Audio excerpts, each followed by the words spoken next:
This is WAAY 31 Law Call. Good evening and welcome to WAAY 31 Law Call. I'm Sharon Doviet. Tonight it's Ask Us Anything night, so call in your questions whether you've got trouble on the job, trouble in your marriage, trouble with a car wreck, damage to your home from recent storms. The 31 Law Call number 256-536-0077. You can call in and be live on the air, or you can text us your question to that same number. You can also email us. You can email any day of the week. You send it to lawcall@waaytv.com, and when we get to a show that's on point, we pull them out. We've got some of your email questions for you tonight. Getting started tonight, Heath Brooks is here from Timberlake League. Brooks, good to have you here. Good to be here on this after this beautiful, beautiful day we had today. Perfect, perfect. Yep. So as we get some of your calls locked in, we've got tonight's You Make the Law Call video. So we pull something off of Facebook and you take a look at it and you decide who you think, okay, that happened fast, we're going to play it again.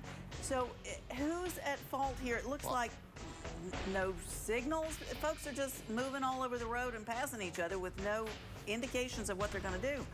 There's a lot going on here. There's a lot going on here. It looks like, so whenever you're going to change lanes, you got to change lanes with the signal so that somebody knows that you're changing lanes. It doesn't look like that happened when they were attempting to change a lane. And then also, you know, it looks like they slammed on their brakes when the car in the front, the black car, slammed on their brakes when they realized that they weren't in the right lane. So I'm suspecting that maybe that vehicle was texting and driving or under the influence of something. But certainly, even if you're the car behind them, you got to be aware of a potential hazard in front of you. But in that kind of situation, it looks like the vehicle in front will probably be the one that was responsible. Okay. Yeah. How many of the cases that you're handling these days deal with somebody who's been texting, who's texting and driving? A lot of them? More than I would like to see. More than I would like to see. You know, one of the things that we see is that particularly with texting and driving, you know, you're looking down at your phone. For whatever reason, you start moving a little bit to the right, and then you realize you're moving to the right, but you got to get that answer in, and you move back to your left, and then all of a sudden, you know, you're in a ditch somewhere, or a car stopped in front of you or something. You know, it happens a lot, and the thing about it is you don't just have access to somebody's cell phone records or texting records. So what we have to do is if we suspect that somebody's been texting and driving and caused a wreck, then a lot of times we'll have to file a lawsuit so that we can get the power of the court to get the cell phone records. Yeah. And then we can subpoena those cell phone records, which is what we do routinely. And, you know, just the other day, I subpoenaed some cell phone records and found out somebody was in the midst of a text while the collision occurred. So I don't get those kind of records when I'm subpoenaing records for phones. I get, you know, text messages and phone records for divorce cases and family cases. Right. Can you just read it yourself, or do you have to have an expert interpret what it is that's going on with what you receive? It depends on the records. Sometimes I can look at the records. I can look at the time. They're in international time, so uniform standard international time. So we're about 6 hours, I think, ahead. So you kind of got to do your own math there, and a lot of times it's confusing. We do routinely have an expert who will evaluate phone records. Sometimes, particularly if you're dealing with a commercial case and a tractor-trailer driver, there may be multiple numbers on the same account. And so sometimes one of those numbers is an iPad or another device, and there may have been video streaming during the time of the wreck. I have sadly seen that. Oh, no. But yeah, so we'll hire an expert to evaluate the records, and then they can triangulate. You can use this complicated mathematical triangulation to determine exactly where the cell phone was located at the time of the incident. Okay. You know, and you can even know how fast it was going, right? How fast the cell phone was moving, you know, the speed at which it stopped. I mean, there's all kinds of information you can get once you can, you know, if you find somebody who has that information. That's good proof. Sure. We've got a caller on the line, too, with a question about a car accident. Hi, caller. Thanks for calling in tonight. What's your question? Hi, is it James? Hi, James. What's your question tonight? Well, I had an accident coming up the mountain. My brakes went out on my vehicle. Okay. And I made it all but the last curve, and it was going so fast I couldn't make it around the last curve, and it slid in the side of the mountain. Right. It broke my back, my wife's back, broke her ribs, collapsed a lung, brain bleed, and broke her left shoulder. Goodness, James, I'm glad y'all are still with us. So do you think something went wrong with the vehicle? Are you looking for what you can do about that? Yeah. All I had was liability insurance, and they said my wife, I mean, I know that I wasn't covered, but my passengers, I thought my passengers would be covered, but they say they ain't. Well, you know, there's a lot to unpack there. When you have insurance on your car, you can look at a lot of different potential solutions. The first I think of immediately is that if your brakes failed, and if you had anybody do any work on your brakes recently, then that could be a situation where that person or company could be responsible in the event that, you know, there was a bad repair done. And I don't know that that was the case. I'm just saying that could be an option. The second option is, depending upon what year your car is, if your car had a recall or something had been wrong with the brakes, and the company who manufactured your car knew, you may have a claim against the company that manufactured the car and called a products liability claim, where the product, which was your car, was not manufactured right. And so because of that failure to manufacture something right, it caused you and your wife injury. If you get to your insurance on your car, basically when you buy automobile insurance on your vehicle, you get 4 basic types. One is called liability coverage, and that's what you have. And that just means that if you mess up and you cause somebody else to get injured or cause property damage to somebody else's vehicle, then your insurance is going to come and they're going to pay for the damages that you cause, whether that's to another person's body or whether that's to their property. The second kind of insurance that you would have is called collision or comprehensive coverage, which basically doesn't have anything to do with who's at fault for the wreck. It's just a type of coverage that is going to pay for the damages to your car or to someone, no matter what happens. Even if a deer runs out in front of you, then your collision coverage will cover your property damage. The third is medical payments coverage, which basically is health insurance with your car insurance. It pays your medical bills, doesn't matter who's at fault. And the fourth is uninsured or underinsured motorist coverage, which means that you got hurt by somebody, they were negligent, they caused the wreck, and they didn't have any insurance, and your insurance company will step in and pay those damages. In your situation, though, James, your liability coverage is not going to cover someone who is actually in your household. That will likely be excluded within your policy. I would encourage you, though, to have a lawyer review your policy of insurance to see if there is any avenue of recovery you may have. Good. That's very interesting. We got this email question in from Scott. Scott had written in, I just had my land surveyed. A few months ago, my neighbor built a 40 by 60 barn, 26 feet inside my property. I didn't know where the property line was for sure until this survey was run. I offered to sell or lease him the land that the barn sits on, but he claims because he thought the property was his for over 20 years, it is his. Okay. You know, we see these landlines, landlines, and you know, people arguing about whose property is whose. I got my fence on Bill's property. Bill's no. I've had this property since my grandfather gave it to me years ago. It goes to the old dead oak tree. You know, I mean, all kinds of problems with property lines. And here's the deal: if you get a surveyor out there and you have the property surveyed, and the line, you've built your building over your neighbor's property line, in most cases, that means you're going to have to either see if you can talk your neighbor into selling you a piece of property that you've now are trespassing on, or you're going to have to tear down your building. And a lot of times that's generally what a court may order you to do. There is a concept called adverse possession.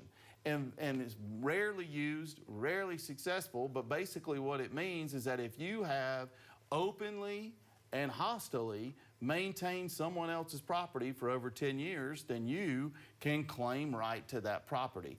I don't think that's the scenario in our emailer's situation, but that may be what they're getting to. You have that as an option, but it's not a very successful, people aren't very successful at pushing an adverse possession claim. We were going to talk a little bit about some of the things going on in the news and the legal aspect of some of the things going on. So Mr. Garcia being wrongly deported. Yeah. Can we talk a little bit about his rights, even if he's not a citizen of this country? You know, that's one of those things that's pretty important for all of us to remember. The Supreme Court has gone back for years and years and years and years. And what we're talking about is the Fifth Amendment. And it's a concept called due process. And it basically means that if you've had your rights taken away, then you have the right to challenge the government when they've taken away your rights or put you in jail or forced you out of the country. that right, that Fifth Amendment right to due process, has been expanded by the Supreme Court of the United States in multiple different opinions to include both citizens and non-citizens. So non-citizens have the right to due process. And there was a fella, Mr. Garcia, that was deported to El Salvador. He was thought to potentially be part of a gang. Ends up that the administration had admitted that this was a clerical error and he should not have been deported. And so this issue has gone all the way to the Supreme Court trying to see if he can be removed from an El Salvador prison. So what the Supreme Court has now said is just reiterated, hey, look, this Fifth Amendment right does protect non-citizens. And this non-citizens do have the right to challenge their due process being, to challenge their rights being taken away. And so that's kind of where we are right now. We're trying to figure out a path forward to get him back to see if, if he was in fact part of this gang, if he can present information that he wasn't, and then a court can truly decide and he can have the due process he is actually afforded under the Constitution. Good info. Yeah. We're going to take a quick break. We'll be right back. It's Ask Us Anything Night, so call in 536-0077 and we'll be right back.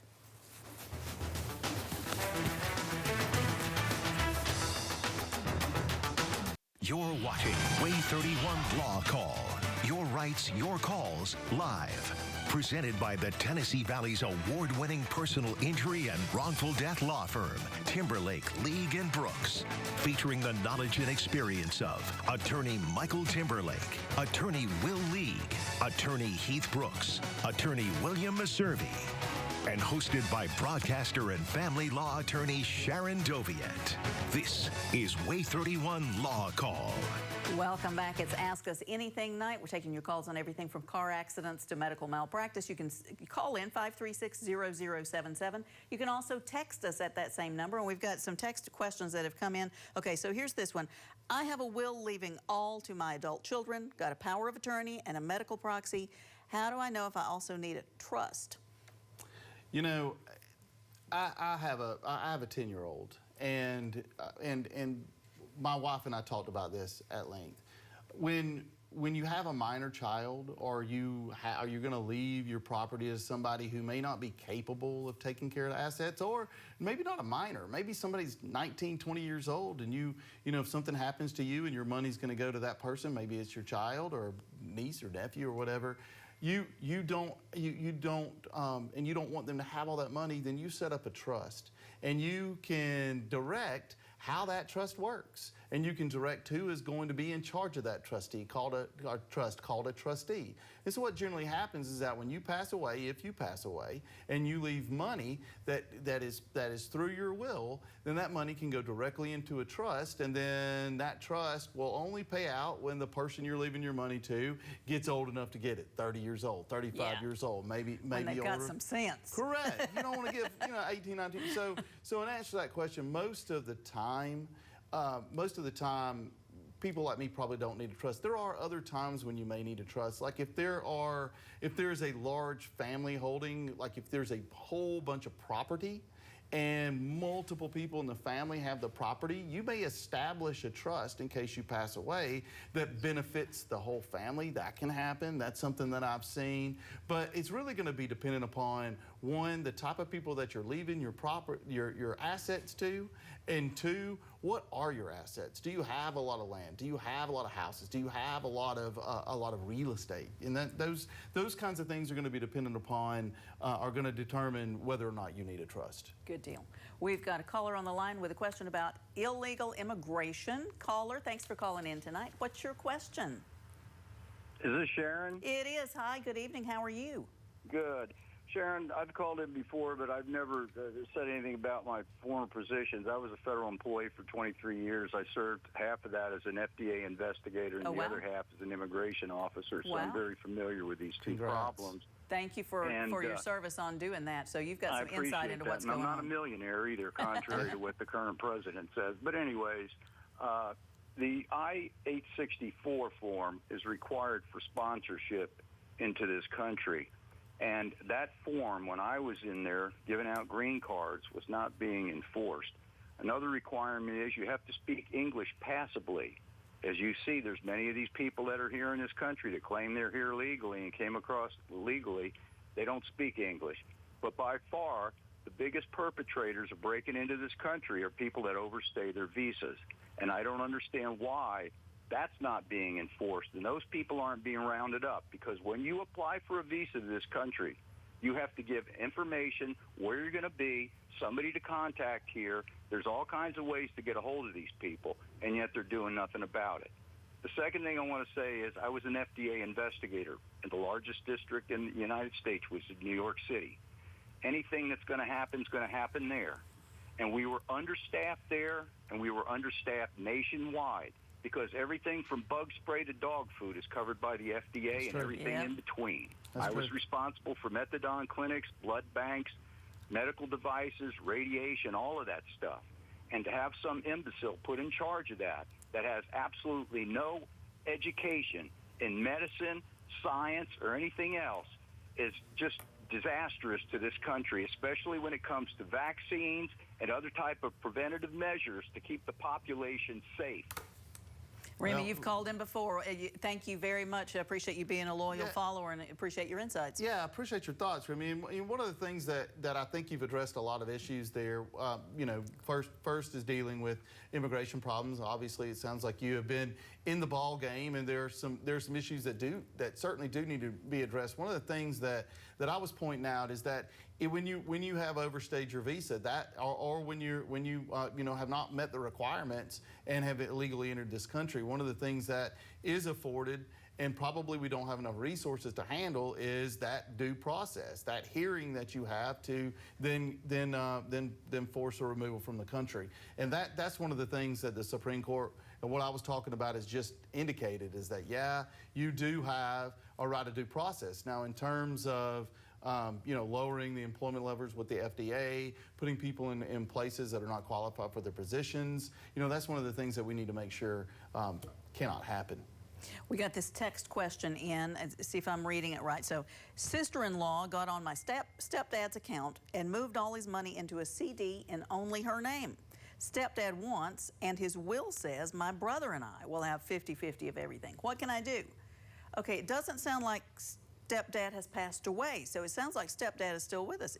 I think that's going to be stepdad needs to take some actions, or if stepdad is not competent. If stepdad can go, if the sister-in-law has done something illegal against his wishes, that's one thing. He could take action. That's true. If he's not competent, then you may need to be talking about getting a conservatorship. Important thing about a will to remember, very important thing about a will to remember, is that a will is a potential right in something.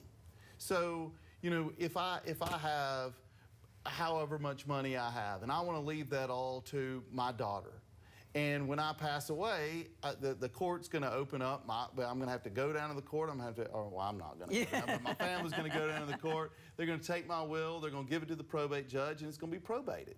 And then all the people that I owe money to are going to come, and they're going to try to collect off of my estate.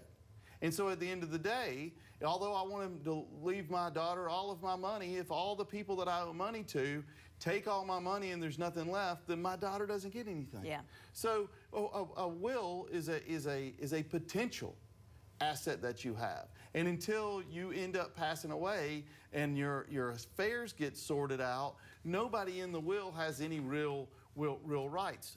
The concern that I've got is that if you have a situation where another family member without legal right is moving money around, then that's something to be concerned about, particularly if the family member is infirm, or you know, doesn't have the disabled for whatever reason, maybe dementia. So that's something that you may question. But the sister-in-law may have a power of attorney to do that. Right. So may have the legal authority to do that. So, you know, with that, remembering that the right that you have in a will is a future right, and not dependent upon what happens prior to somebody passing. We got this email question from Kylie. Kylie says, if I decide to seek legal help for my car wreck settlement, how long does it usually take? Because I need the money right now. You know, that's a loaded gun question. How long does it take? Everybody's is different. And, you know, I get that question in almost every single case that I take in. How long is this going to take? What am I going to end up getting? What all do I have to do? And, you know, you really have to take each case separately. You have to take account of who the insurance companies are, what are the facts of the case, who the defendant, who is the actual wrongdoer in the case, you know, and in the claim. How bad are your injuries? How long is it going to take you to recover? You know, how many medical bills do you have? Are you off work? You know, those are the kinds of things. Who are your medical providers? Those are the kinds of things that can go into determining how long is it going to take to resolve your case. One of the things I always say is that, you know, if somebody comes in and they've got a shoulder injury, maybe they have a rotator cuff tear, maybe they need a surgery, maybe we don't know yet. But we don't want to run out and settle the case without knowing whether or not they need a surgery, because once you've settled a case, you've settled a case. So if you've got to go through, most of the time when you're going through a shoulder issue, you go to the doctor refers you to an orthopedic surgeon. The orthopedic surgeon takes a look at your shoulder, maybe sends you to therapy. If that doesn't work, maybe gives you some injections. If that doesn't work, MRI and a potential surgery. So there's a long number of months to go between rec and actual surgery and then the recovery from that surgery. So sometimes these cases can take years to resolve depending upon the injury. So do you have people that are having to go into bankruptcy in the meantime because they can't meet all their bills? You know, that's one thing that we really try to work on. A lot of times we can contact the medical providers and say, hey, look, we're involved in a claim. Can you hold off for a while? Can you let us see if we can work this out? A lot of times, and most providers really will work with us to make sure that that happens. Okay, text question in. I bought a used vehicle from a dealership in last May. It's now broken down and undrivable due to a factory defect that caused the car to catch fire. The repair is over $8,000, way more than the car's worth. The model was recalled, but the dealership didn't inform me of that. And it was an as-is purchase. Do I have any recourse? You know, you may actually have recourse there. One is you may have recourse against the manufacturer of the vehicle. If the vehicle was recalled, then, you know, and it wasn't ever repaired, then you may be able to have the vehicle replaced by the actual manufacturer in that kind of scenario, particularly if the subject of the recall is what caused the car to catch on fire. So that's really the first place I would look. And then the other thing is you may have a claim against the dealer, because the dealer specifically gets notifications of those recalls, so they may have been aware, and they do have a duty to not sell a vehicle that's been recalled. We're going to take a break. Be right back, answering more of your questions for Ask Us Anything Night. Stay with us.